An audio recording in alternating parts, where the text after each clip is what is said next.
That I know it's been a long night. I know we overtime. Rack, don't kill me. I'm sorry.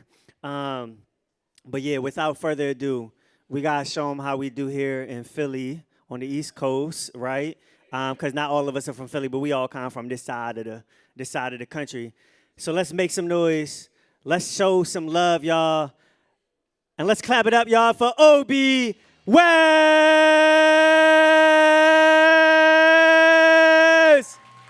And look at it's just like cool. His demeanor is just like he here.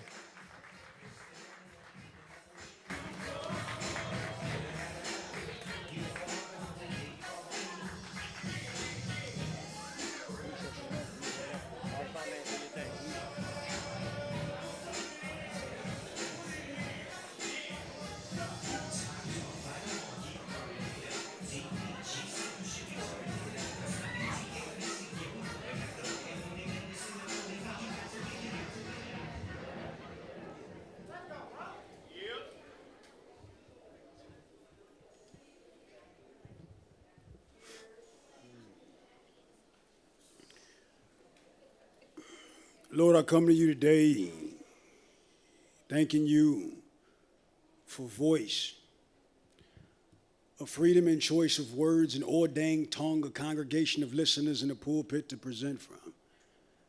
I thank you for allowing me to take the dirt I've done and fertilize it into sound advice for anyone who may be subject to slip down the same road of mistakes. I thank you for mixing the perfect blend of blessing oil with my saliva so that when I speak, it'll reach like 100 arms. And Lord, even with 100 arms, I couldn't raise enough praise your way. To you be the glory, and to my dying day, with tremendous gratitude, I pray.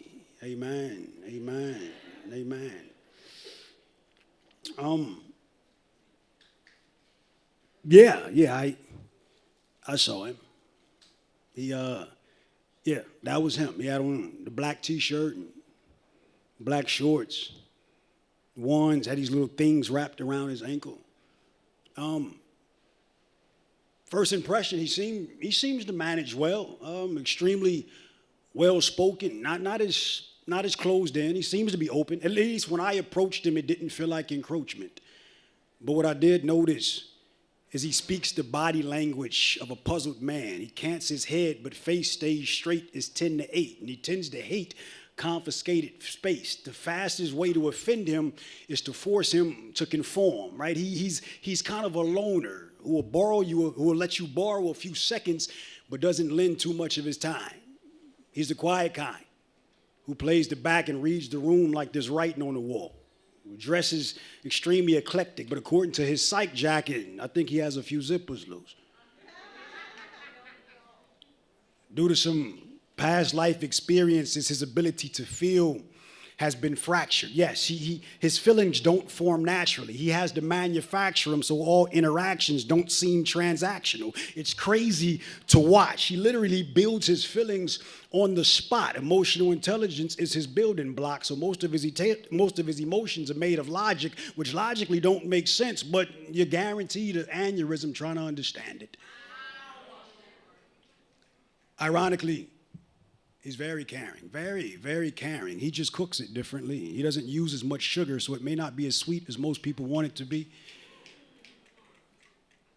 He's unique, to say the least. He has a perspective that may be a little bit hard to swallow, right? It's more palatable once he breaks it up into pieces and serves it as parables, so he spends most of his time talking like Jesus. His contention is he has great intentions, but every day he prays that his intent shows up that way. Short of a long story, his pages are a little tattered, but he's an interesting read. The next poem will begin in 5, 4, 3, 2, 1. There was an officer. He was raised socially awkward. Amongst his circle of friends, he was the square peg, right? He never really fit in. He was always picked on, but never picked up to be part of the in crowd. So he entered the academy to compensate for never being sanctioned to sit at the table with the tough guys. At some point, he departed from his partners and he entered the department. Seemingly, his baby nuts went straight from a stroller to a black and white patroller. Now, he has a chip on his shoulder, large as Colorado boulders. His mission, make quota. Belt, sort of light. He's looking for notches. ID's victim. Suspect. Stops him. Melanin man. Sweatshirt, sweatpants. Both hands in pocket. Officer approach. Pistol holster. Unlocks it. Extracts weapon. He's anxious to cock it. He initiates dispute. Looking for reason to shoot. Melanin man makes threatening gesture. It's just what officer need to proceed with premeditated self-defense murder. Weapons raised. Black hands raised. Pale fist grips pistol grip. Trigger finger fondles trigger until clip vomits round through round black barrel. Weapon yells, pop. Black boy yells, stop. Time. Take heed to his request, and his deadly round is suspended in midair, sitting just centimeters away from his chest, and his black boy begins to talk to it. I understand it. You don't know any better than that you're just doing your job, but you have been dispatched to detach me from my family, to decrease my population by one and increase my shooter's popularity by millions. And I'm not placing blame. I understand that you have no name. Just understand that I do. I'm Darnell. I'm Deshaun. I'm Willie. I'm Kendall. I'm Terrell. I'm any male with the last name Johnson or Jackson. Let's just be frank. I'm nigger. I'm boy. I'm endangered species. I'm illegal in 50 states. I've been subscribed to by 2 children and a wife, and you're about to cancel their subscription. It's funny how once dead, I become celebrity arachnid because my story will live on the web and my wife's name will be changed to Black Widow. When I was a child, my mother always called me dear, but she never told me because I would grow up to be a hunting trophy. I bet in 20 years it's gonna be legal. In 20 years it's gonna be legal to pop us like pimples and display blackheads on mantelpieces. Tomorrow I'll be nothing more than a pretty picture printed onto a cotton tee, and it's a cotton picking shame that y'all still treating us like cotton picking niggas. In the morning while my family's mourning, some airbrush artist will be memorializing me for a profit margin. I'll become new material for writers. I'm a ink pen's pipe dream, so once your master splatters my brain matter all over the canvas, I'll become new material scattered throughout these poems. See, I know how this shit goes. Clearly, this isn't the genesis of genocide. They've been trying to divide and subtract us ever since math was designed. Keep us the denominator below the poverty line. Before you were hired, blacks were expired by way of nooses. We were suspended from a school of branches, hung up like dial tones for our skin tone, and it's nonsense that color's still considered as a nuisance. To make it seem like you didn't just blatantly rob my mother for child, they probably try to make amends by sending her a check for a few figures, and the 13th Amendment told me that they were done buying niggas. I guess what they meant is they was done rushing us to them auction blocks. Now you just rush off in our blocks, and off our blocks turning our offsprings into orphans. See, it's like art class to y'all, because every time an officer of the law decides he wants to draw, our sidewalks become chalkboards. I guess it's orgasmic for your owner's kind to keep niggas in between white line. So, one last thing. Before time resumes and you resume your proper position in my upper torso, I just ask that you make it quick. I don't want to suffer through the torture of hot iron ripping through my organs, ruining my remains, ricocheting, playing pinball up against my bones like a racist arcade game. Okay. I'm ready. Go. And the next poem will begin in 5, 4, 3, 2, 1. The first time, peer pressure pressured me to do it, right? Before I knew it, I would be addicted to it. It sent me on trips where I didn't have to trip over my hardships. I started off soft, but I was soon affixed on that hard shit. Every inhale of my heavens, followed by an exhale of my hells, allowed me to dwell at heights beyond starlights. And it was the slow, steady squeeze of the syringe that was sending Satan's semen slithering up my sleeve, sending my nervous system into a frenzy. Suddenly, I'm feeling friendly in euphoria.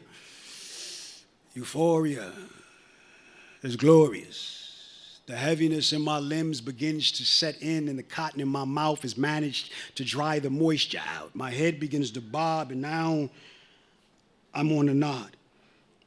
My harsh realities have become fiction, and my fantasies have become reality, and it's as real as can be. And I can hear my veins singing like a cipher of sorrowed blues singers as it siphons the remaining of the residue from the tip of the needle. And I'm hoping that the dosage isn't lethal, but you don't know the feeling when the ground is no longer beneath you, and even God has to extend up in order to reach you. So I'm moonwalking, and I'm hearing voices talking, and they're telling me, you're home, right? You're home.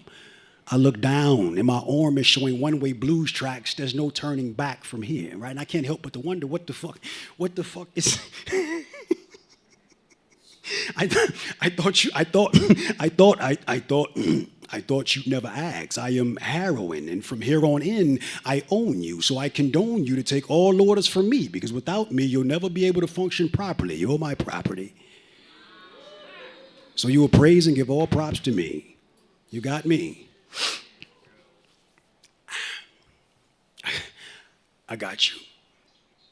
And when my high subsides, I'm regretful for a sec, but it's not long before I'm in search of the next. And I was abreast to the hazard of this, but I chose to ignore the forewarnings of how harming it could be, because I thought addiction could never happen, right? I thought it could never happen. I thought addiction could never happen to me until it happened to me. Now I can't shake the vacay, and it's only $15 to fly a round trip from here to Satan's heaven and back. To the day that my ticket was unknowingly switched to a one-way, suddenly there's a flight delay, and now my life starts to decay. So when I woke up this morning yawning, I didn't know that my fate lied in this 1 gram batch of self-hate, which likely took over my psyche, convincing me that no matter how much I hate it, no matter how much you hate me, you like me. When it's dark, I'm your life's brightening, and no matter how much they talk or you read despite me, you'll never be able to fight me. So you thought that you can just invite me and then politely slide me off to the side and millie off with my eye, but you couldn't hide the desires in your eyes. That stimulating sensation had you hastily chasing me and impatiently waiting to see how much your next check will be, so you can check to see how much you'd be injecting this week.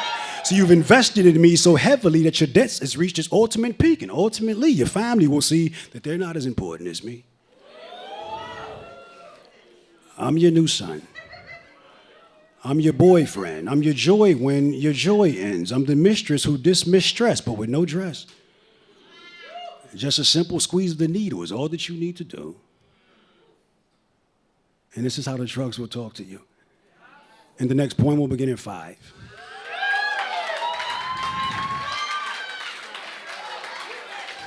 4. 3. 2. 1. At birth, God dropped this earthquake in my bones, and he just held it there until around my 3rd decade. Around that time, I started to suffer from something that I couldn't sum up. After being tested like a lab rat, the experts called back and they said, "Sir, in the event that you're standing, we don't think that you should remain on your feet. We think that we suggest that you park it, son. Test results show that you have been diagnosed with Parkinson's."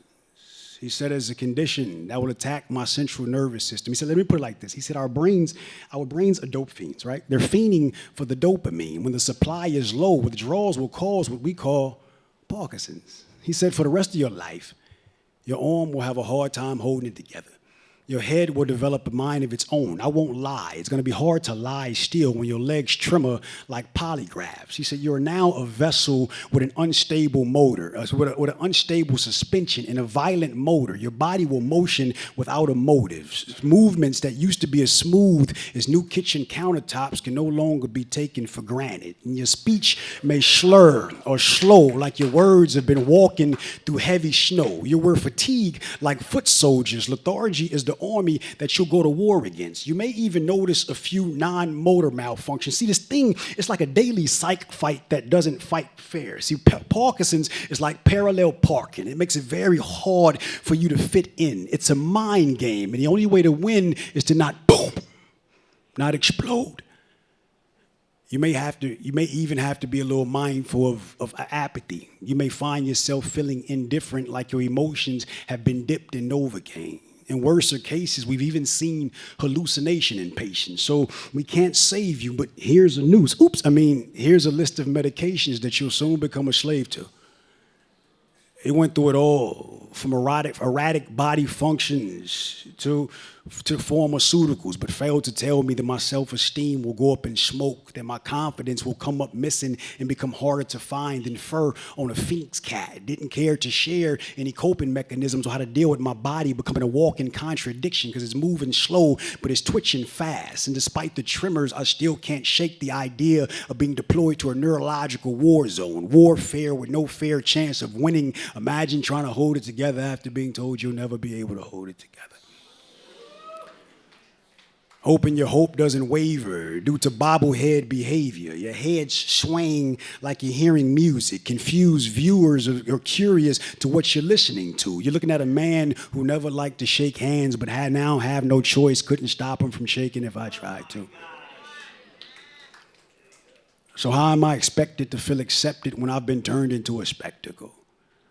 So if you ever see someone with hyper palms and an anxious arm and a head frantically nodding for nothing, please do your best to help them feel normal. And the next point will begin in 5, 4,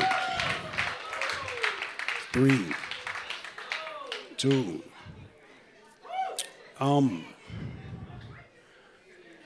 Contrary to popular belief, right? Contrary to how you see me, I'm not a poet, right? I'm just a good listener. These phalanges are just for show. These 10 digits ain't calling no shots. I actually write with my ears, right? Something is said and my ears just jot down what it hears. It's kind of like a stenographer, but my wrist only flinches when it's told to, when it's flowed through. I'm bonded to binders of notebooks full of paper plates. The ink is the soul food. See, God selects the subject. I'm just the subject selected to put soul to it. It's sort of like we're pen pals, right? We're pen pals, but we keep the pen at my place. He speaks to me through sound waves and I write back. I'm the curator. The creator is up north, up yonder, upstate. Sent me here to be assistance to those who are in a down state, right? The downtrodden. It's sort of like I'm contracted. I'm here on papers, right? I've been contracted to be a conduit. I'm a throughway for words. I'm the railroad where letters lead each other to freedom. So before you waste your megapixels, please no pictures. I don't deserve it, right? He's the composer, unless you just want to compose with the conductor. It's his manuscript. I'm just the man who scribes it. I'm not the magician. I'm just one of his tricks. A special effect with emphasis, so please don't be fooled by the infrastructure that holds the information. I'm just a vessel, undocked and driven to sound messages across brain waves while oceans of you splash praise upon the side of the boat. I'm a stork standing on your porch with the naked truth, and it's wrapped in blankets of rhythm and it's crying to be embraced. I'm not a poet, I'm a painter.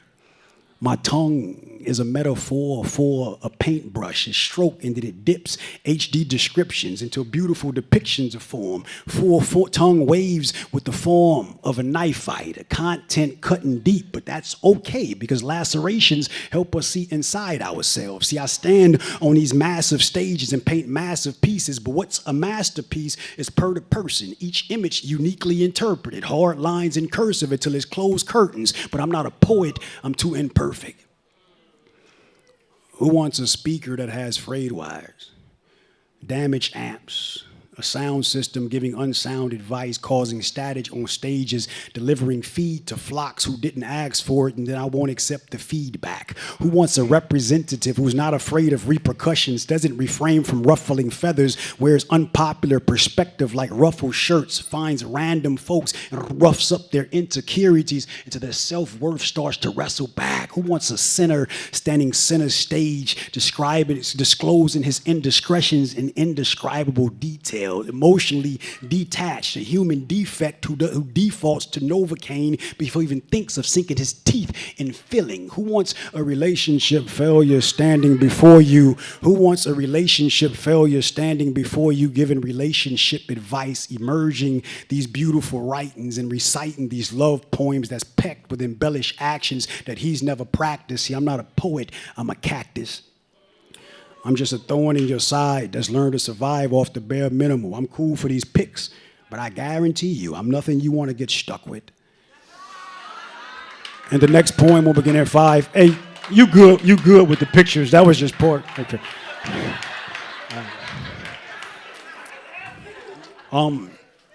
4, 3, 2.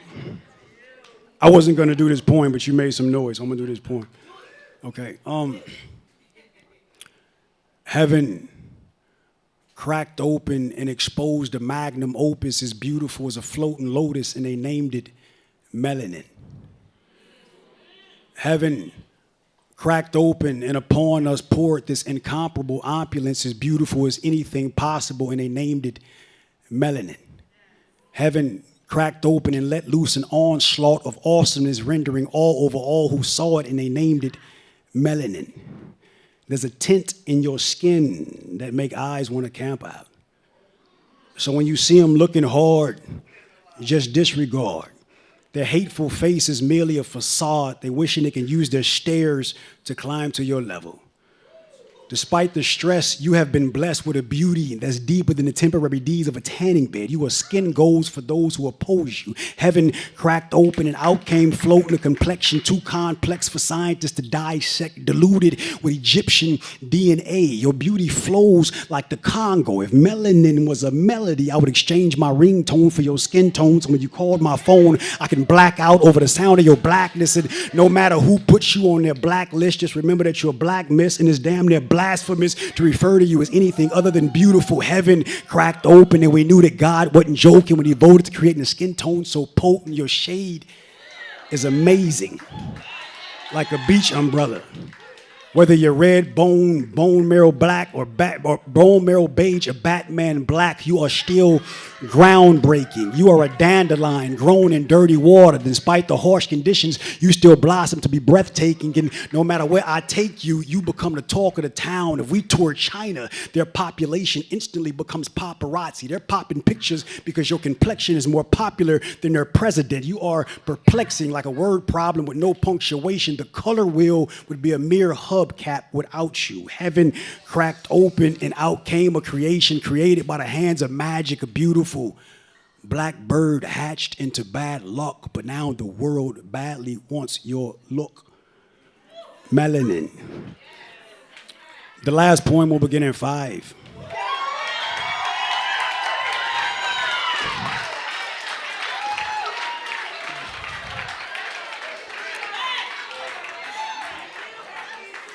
Before I do this last poem, couple things I want to say before I do this last poem. I am horrible at self-promotion, so I'm going to try to remember this now. If you want to follow me, there's some laminates with a QR code. There's one there. There's one in the back of the room over there. There's one in the back of the room over there, and there's one over there. You can scan those things, and all my contact information is in there. But the main thing that I want to say is a few people touched on it early on. Poetry is one of those genres that are extremely underappreciated, right? It doesn't get the recognition as these other genres of art, right? I showed up here today at 4 o'clock for a sound check, and there was people outside for a door that didn't open until 6. I hadn't been to other communities where the support is like that. So I want to thank you all. They had 19 open mics before me, and y'all still in here. So I want to thank y'all from the bottom of everything in me for supporting this art form. This art form is absolute. It's oxygen for a lot of us. And without you all listening, we have no way to breathe. So I want to thank you all for supporting this art form.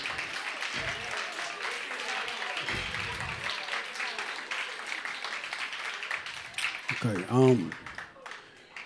She left her phone unattended, so shit, I attended to it.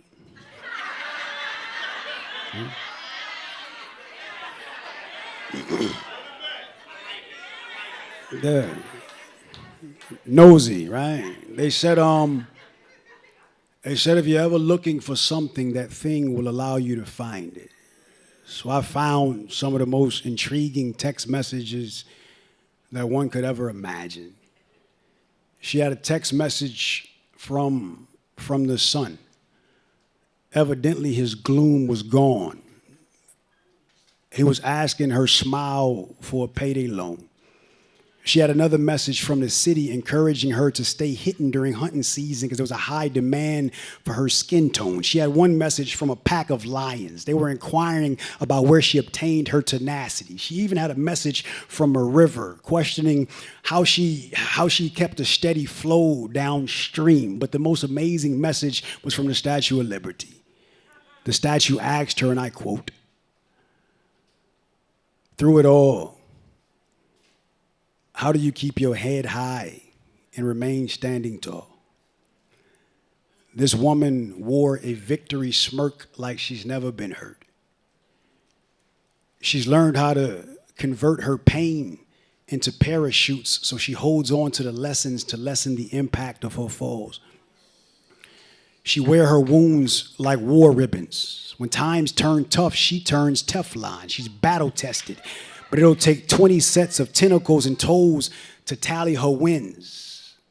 She repurposed her losses into beachfront lounge chairs where she would sit and watch as the new wave rinsed the old sand away. She handled turbulence like turntables. She would remixes it until she recorded a new win. Her walk showed her worth, her shoulders upright and ready like armored shields. Her face is a force field. Her face is a force field, and she used to have a temper but learned to tame it, so when she tells you off, it's in a Swedish tone.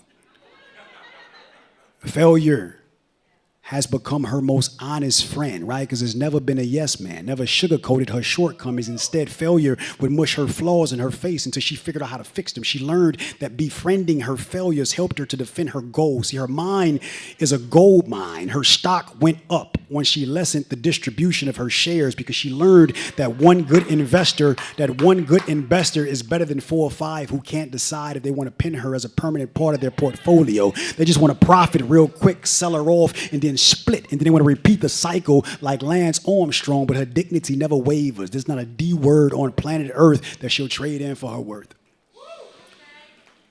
This is a quiet woman with a loud aura. Her value is the highest volume in the room. Highest volumes and shrooms affixed to helium balloons. Her happiness is self-inflicted. She can appreciate a compliment, but she isn't depleted if she doesn't receive it. Her beauty goes beyond say. Without it having to be said, she knows that she's nose-like. She's conservative, but her confidence twerks, so she shows her ass without ever shaking her waist.